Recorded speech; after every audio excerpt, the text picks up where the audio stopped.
As-tu déjà eu l'impression de la poursuivre, envoyant message après message, mais ne recevant en retour que des réponses distantes, ou pire encore, du silence? Et si je te disais que la clé pour qu'elle ait envie de t'envoyer des messages et de t'appeler chaque jour ne réside pas dans le fait d'envoyer le message parfait ou d'être toujours disponible, mais dans quelque chose de bien plus profond, enraciné dans la sagesse ancestrale du stoïcisme? Dans la vidéo d'aujourd'hui, je vais te révéler comment un changement d'état d'esprit inspiré par la philosophie stoïcienne peut inverser la situation et la pousser à te contacter. Il s'agit d'exploiter le pouvoir du silence, de la retenue et du contrôle émotionnel, non pas comme une tactique, mais comme un mode de vie. C'est ainsi que tu deviens l'homme auquel elle ne peut s'empêcher de penser, celui dont elle attend impatiemment des nouvelles, celui dont elle vérifie constamment le téléphone en espérant un message.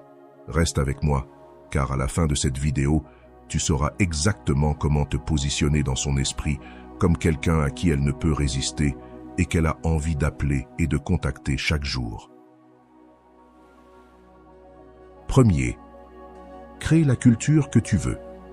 Attends-tu simplement à côté de ton téléphone en espérant qu'elle te contacte? Si c'est le cas, tu abandonnes tout ton pouvoir. La vérité, c'est que beaucoup d'entre nous tombent dans le piège de la réaction plutôt que de la création. On attend qu'elle fasse le premier pas, puis on se frustre quand elle ne le fait pas. Mais si je te disais que la clé pour qu'elle te contacte chaque jour ne réside pas dans le fait de la poursuivre, mais dans la création d'une dynamique où elle veut naturellement te contacter? C'est là que la magie opère. Et tout commence par la création de la culture que tu veux dans ta relation. Imagine la différence si, au lieu d'attendre passivement qu'elle t'appelle, tu lui montrais ce à quoi ressemble une communication saine et constante. Tu fixes le standard et elle commencera naturellement à suivre. Tu pourrais penser, mais est-ce que ce n'est pas manipulateur? Pas du tout. En réalité, c'est l'art de montrer l'exemple, un principe fondamental du stoïcisme. Prenons un exemple concret. Tu fréquentes une femme depuis quelques semaines et tu remarques qu'elle ne t'écrit que de temps en temps et souvent de manière brève. Plutôt que de te plaindre ou de prendre tes distances, tu décides de prendre le contrôle de ce que tu peux contrôler, ta propre communication. Tu commences à envoyer des messages réfléchis et engageants qui la font sourire.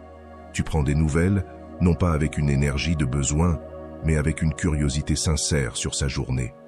Tu lui dis des choses comme « Je pensais à cette histoire drôle que tu m'as racontée, ça m'a fait sourire aujourd'hui ». Ce que tu fais ici, c'est instaurer un ton, lui montrer ce que cela fait d'être en contact avec quelqu'un qui se soucie d'elle sans être collant. Avec le temps, elle commencera à adopter ce comportement. Tu ne te contentes pas d'attendre qu'elle t'écrive. Tu crées une atmosphère où elle se sent à l'aise et excitée à l'idée de te contacter. Pourquoi? Parce que cela lui fait du bien. C'est chaleureux, sécurisant et constant. Modélise, ne reflète pas. Voici une situation que nous avons tous vécue. Tu es intéressé par elle, mais tu joues la sécurité, tu calques son énergie, tu attends qu'elle prenne l'initiative. Tu as peur de paraître trop enthousiaste ou de te blesser si elle ne s'investit pas autant. Mais que se passe-t-il si vous faites tous les deux cela? Vous vous retrouvez dans une impasse, où personne ne fait le premier pas, et la connexion s'éteint. Pourquoi te contenter de simplement égaliser son niveau d'intérêt alors que tu pourrais être celui qui l'inspire? C'est là qu'intervient le principe de modéliser au lieu de refléter. Au lieu d'attendre qu'elle fixe la norme, tu lui montres ce que tu attends d'une relation. Prenons un exemple. Tu rencontres une femme qui semble réservée au début. Tu pourrais faire pareil, attendre qu'elle montre plus d'intérêt, mais vous vous retrouvez à ne rien faire du tout. Au lieu de cela, tu décides d'initier la connexion. Tu lui partages des morceaux de ta journée.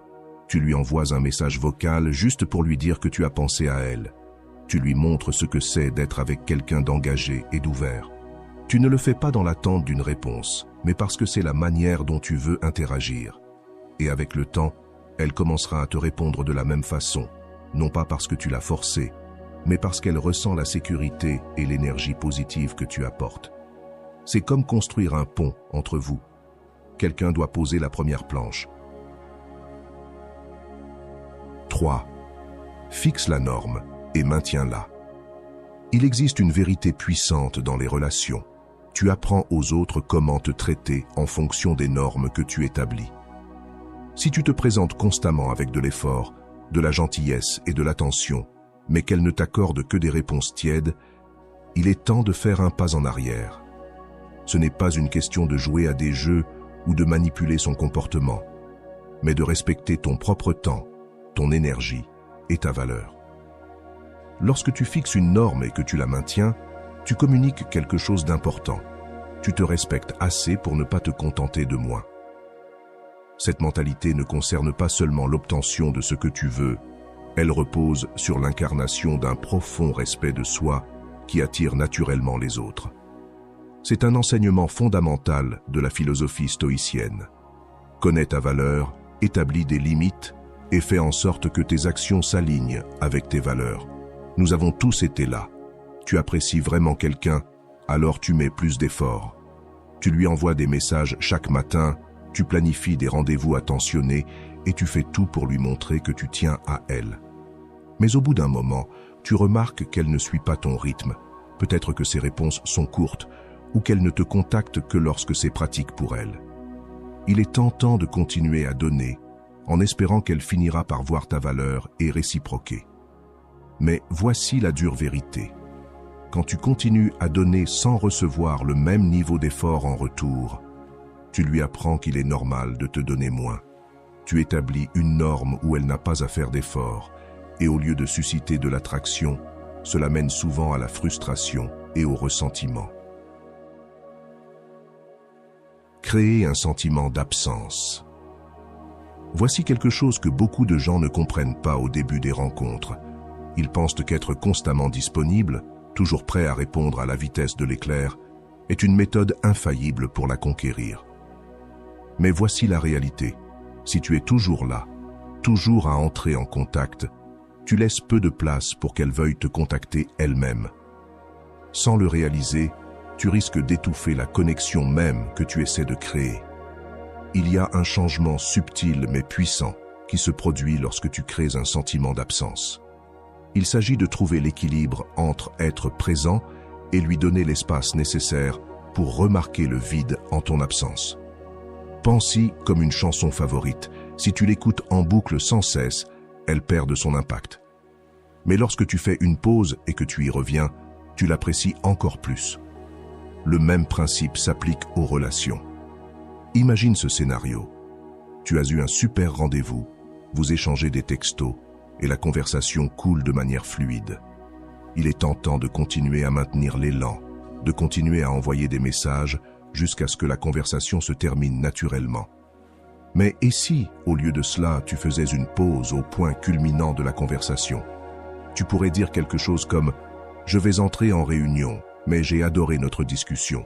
Continuons ça plus tard. » En faisant cela, tu ne la coupes pas. Tu crées un moment d'anticipation. Tu lui donnes du temps pour réfléchir à la conversation, pour prendre conscience de combien elle l'a apprécié et pour se réjouir du moment où vous pourrez discuter à nouveau. Tu fais preuve de discipline personnelle, un principe clé du stoïcisme, en te retenant au lieu de céder à l'envie d'être toujours en contact. Dans le stoïcisme, la discipline personnelle est la pierre angulaire d'une vie bien vécue. Il s'agit de savoir quand agir et quand se retenir. Cette retenue n'est pas un jeu, c'est la sagesse de comprendre que la disponibilité constante peut diluer l'excitation et la valeur de ta présence. Les anciens stoïciens croyaient en la modération, en ne succombant pas à l'excès, même dans les bonnes choses. J'espère que ce message t'a été utile. Si tu as aimé la vidéo, je te serai reconnaissant de laisser un j'aime et de t'abonner. Si tu te retrouves sans mots, écris simplement « Je valide » pour montrer que tu fais partie de la minorité qui a suivi la vidéo jusqu'à la fin. Merci beaucoup pour ton attention et à la prochaine.